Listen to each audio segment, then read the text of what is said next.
You could search high and low for many years and you may not find another one like this. This is a 1989 Yukon. This is a member of the Wilderness family by Fleetwood. And this is a true example of why Fleetwood was such a powerhouse in the RV industry for so long. There's a lot of things going on here you can't even find on RVs today. Like front windows are almost almost non-existent nowadays. And you see that this one has a big front window. You can let in lots of light, but Fleetwood did it right. They put a windshield on the front to keep the wind deflected off of it so your seals didn't wear out. The fact that this is an 89 and still around, and especially in pretty good shape like this, is just testament to how well put together this was. It's funny because this RV actually came from Florida, but back then air conditioners were not standard, so the AC unit you see on the top of this has to be an aftermarket part that was put on, but it was done professionally. Another thing I noticed is above the bathroom space you see the Max Air fan cover up here. That'll let you leave the bathroom vent open so you can have some nice airflow in there even when it's kind of rainy outside. This thing tip to tail is probably maybe 16 foot. It's only about 7 foot wide. The cool part about that is not only is it very lightweight, it is incredibly lightweight, but because it's 7 foot wide, you don't necessarily need big extension towing mirrors to see around it when you're going down the road. Your normal full-size pickup truck mirrors will be able to look all the way around it. This thing's just, it's so small and cool and retro. I love it. This thing's so cool. This kind of trailer you'd park up front and people would stop just to look at it.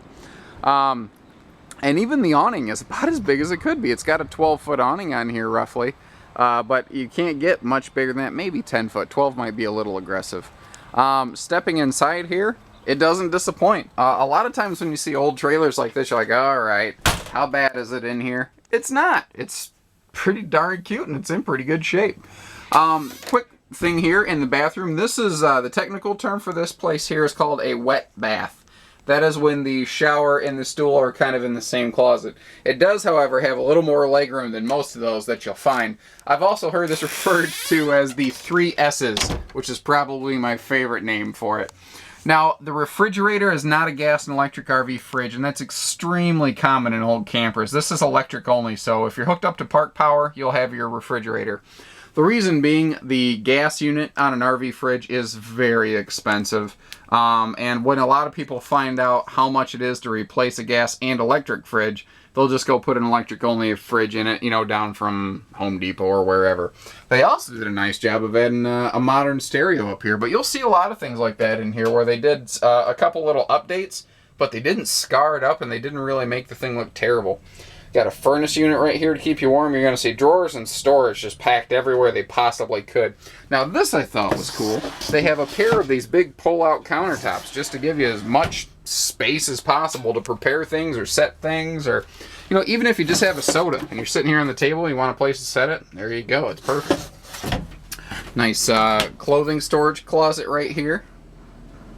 Always a good place to, you know, just keep a coat. It looks like they added a microwave aftermarket, but again, they did a pretty nice job of putting that in there and reinforcing it so it's not going to bounce around going down the road. The rear sofa can fold down into a bed, so that would likely be your largest sleeping space in here. I do like that above that, you do have just a handy shelf, and just to give you an idea how big it is, that's the perfect size to give you an idea of how large it is back here.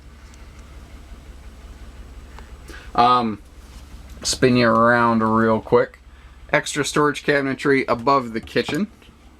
That's pretty good size, and they even has struts like that. A small camper like this today wouldn't have the nice little touches like the door struts on that. Again, that's why Fleetwood was the name in camping for so darn long. Kitchen here is, of course, small like everything else in the camper, but very effective. It's got all the stuff you really need. It even has some extra counter space right there. I like the little trash storage area there with the little flip top. That's cool.